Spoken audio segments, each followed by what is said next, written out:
Hey, hi Manar. Good morning. Good morning. All right, good to see you. How's it going this morning? This is good. All right, excellent. And I see, so you are ready for a performance seminar here. Let me just make sure our live stream is going okay. All right, I've got our link in there. Okay, excellent. So if you've got, I think, I'm pretty sure you performed before, right? So um, if you could go ahead and get yourself set up, make sure you've got your original sound enabled. And whenever you're ready, tell us the name of your piece, the name of the composer, and then you can go ahead and play, okay? All right. Today I'll be playing Dragonfly by William Gillock. All right, awesome.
All right, terrific job, Minar.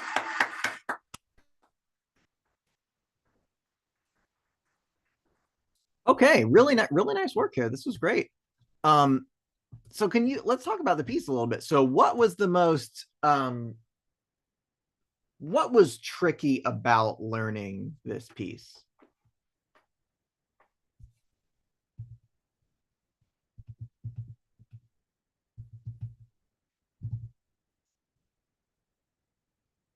Oh, you're muted. One second. So what was tricky, Minar, about learning this piece? I think the left hand, Oh, the left hand. Okay, so what specifically about the left hand? like putting it together with the right hand. Oh, adding. Okay, yeah, adding it in, right? Because you're. So I'm assuming part of it is um the places where your left hand has to kind of jump to a new location. Yeah. Um, right. So yeah, that can be really tricky, especially since your right hand is so busy. Um, yeah, so let's look at let's find a spot like that so we can talk about how to navigate that in practice. Let's see. Um, so we've got ba, ba, ba, ba, ba.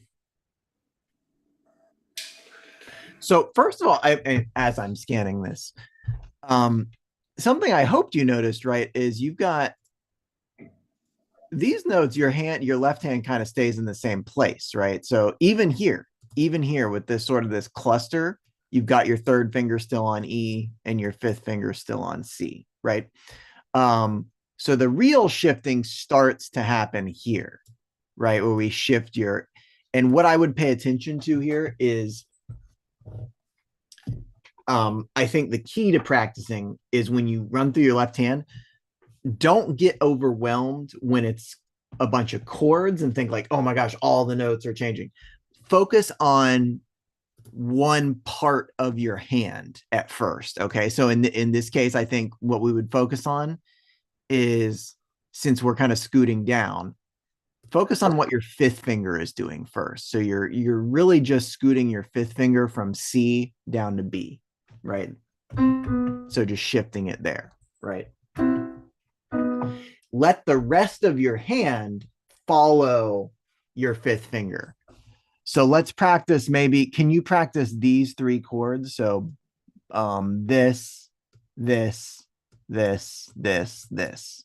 Right. So that's your first big sort of shift moment. Can you just play your left hand alone there?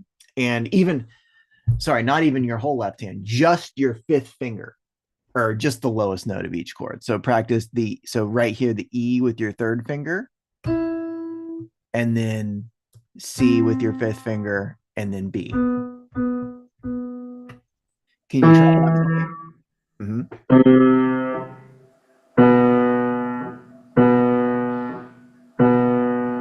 Good. And now make sure you're up above middle C there, or up around middle C.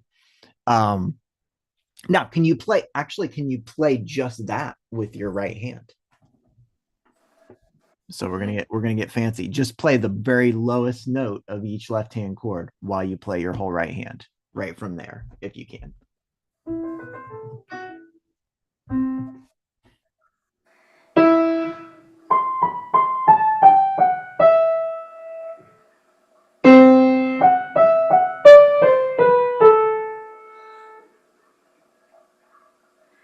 Mm-hmm.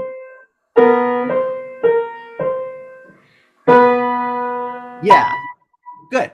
So remember, that's like, so what you just played with your left hand, right? Those notes are kind of the backbone of everything in your left hand, right? So do you see how even that was a little, I mean, that was probably tricky in a different way because you're focusing on individual notes. But did you see how that still was a little tricky, even though it's only one note in the left hand? Yeah.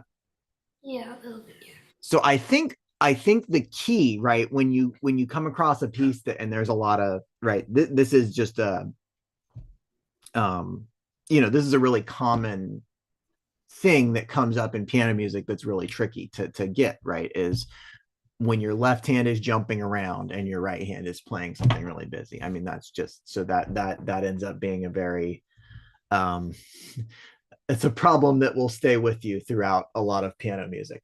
So I think, so the way to practice that, usually you would probably break it down, play your left hand alone, play your right hand alone, put them together, right? Is I'm assuming that's what you did, right?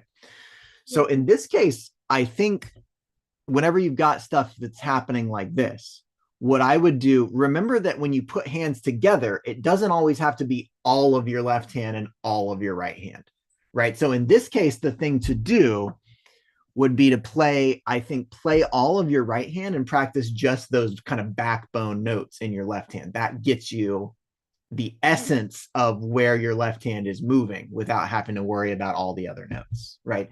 Then when you're comfortable with that, then put in all of the left hand chords and it should be a lot less overwhelming. Yeah, does that make sense? Yeah. Okay. And this was, again, really nicely done. Um so I think, just keep that in mind with future pieces where you have a similar sort of setup between the left hand and the right hand. Um but this was very nicely done, Minar. So look forward to hearing you play again. Okay. Nice work. All right. And I'll let you go. I know you're trying to probably go. I'll see you later. Great job.